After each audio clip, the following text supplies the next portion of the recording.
जय श्री कृष्ण साथियों, कैसे हो आप सब। उम्मीद है आप सब खुश और मस्त होंगे। साथियों, हमारे YouTube channel time of mythology में आपका एक बार फिर दिल से स्वागत है। साथियों, त्रेता युग में जब भगवान विष्णु ने अपना 7वां अवतार लिया, वह अयोध्या नरेश दशरथ जी के घर में श्री राम के रूप में जन्म लिया। तब उनके साथ उनके 3 और भाइयों ने भी जन्म लिया था, जिनमें से शत्रुघ्न सबसे छोटे भाई थे। वे भगवान विष्णु के शंख और चक्र का अवतार माने जाते हैं। शत्रुघ्न की रामायण में महत्वपूर्ण भूमिका थी। आज हम आपको शत्रुघ्न के जीवन के बारे में शुरू से लेकर अंत तक कुछ रोचक जानकारियां बताने वाले हैं।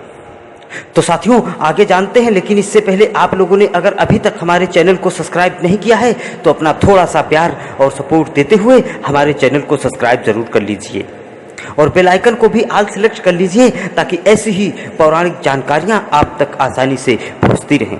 धन्यवाद। साथियों, अयोध्या नरेश दशरथ ने अपनी 3 रानियों के साथ पुत्र कामेष्टिक यज्ञ किया था, जिनमें उन्हें 4 पुत्रों की प्राप्ति हुई, जिसमें उनकी सबसे छोटी पत्नी सुमित्रा के गर्भ से 2 जुड़वा पुत्रों का जन्म हुआ था, जिनमें लक्ष्मण बड़े थे व शत्रुघ्न सबसे छोटे थे।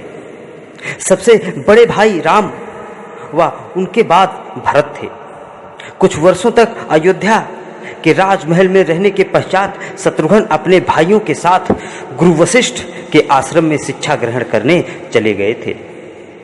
गुरुकुल में शिक्षा ग्रहण करने के बाद शत्रुघ्न अपने भाइयों सहित पुनः अयोध्या आ गए। तब श्री राम का मिथिला की राजकुमारी माता सीता से विवाह हो गया।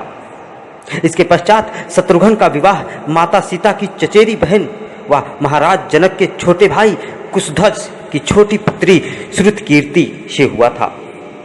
श्रुतकीर्ति से शत्रुघ्न को 2 पुत्रों की प्राप्ति हुई, जिनके नाम शत्रुघाती व सुबाहु थे। अपने विवाह के कुछ समय पश्चात शत्रुघ्न भरत के साथ उनके नाना के राज्य कैकेयी गए हुए थे। तब अचानक से अयोध्या के लिए दोनों राजकुमारों का बुलावा आ गया। वहां जाकर शत्रुघ्न को सब घटना का ज्ञान हुआ। उन्हें तब पता चला कि किस प्रकार उनके पीछे से उनकी सौतेली मां कैकेयी के द्वारा प्रपंच रचा गया, जिस कारण उनके पूजनीय भाई श्री राम को 14 वर्षों का कठोर वनवास मिला तथा उनकी भाभी सीता व भाई लक्ष्मण भी उनके साथ वनवास में चले गए।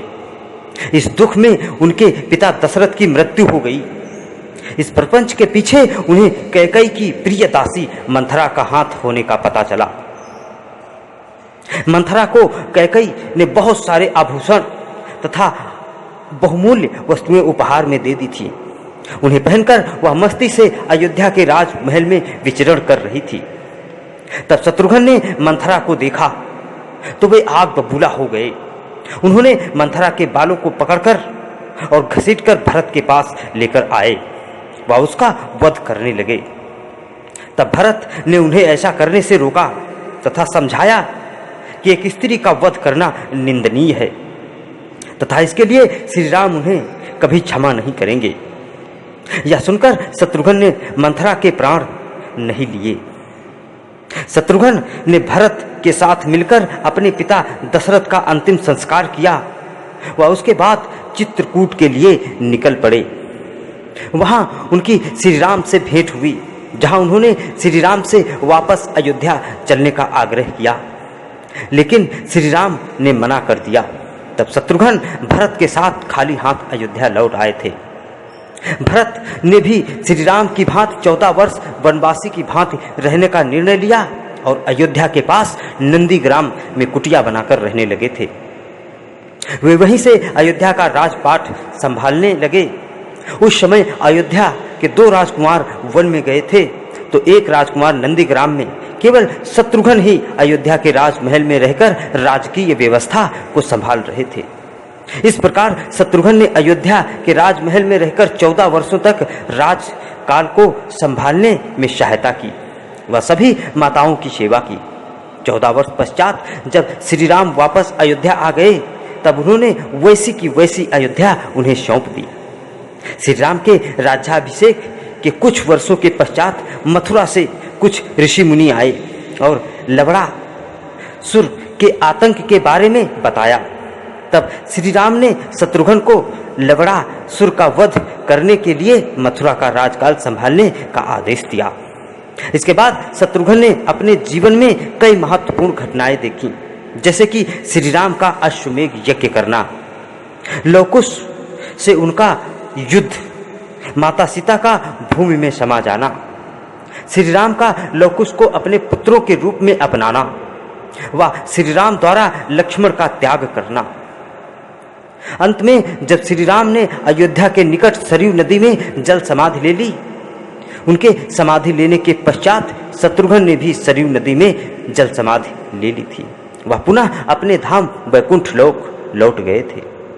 तो साथियों, शत्रुघ्न के बारे में यह रोचक जानकारी कैसी लगी, ये कमेंट में जरूर बताएं। वीडियो पसंद आई हो तो वीडियो को लाइक करें, शेयर करें और हमारे चैनल को सब्सक्राइब करना बिल्कुल ना भूलें। मिलते हैं अगले वीडियो में फिर एक पौराणिक जानकारी के साथ। तब तक के लिए जय श्री कृष्ण।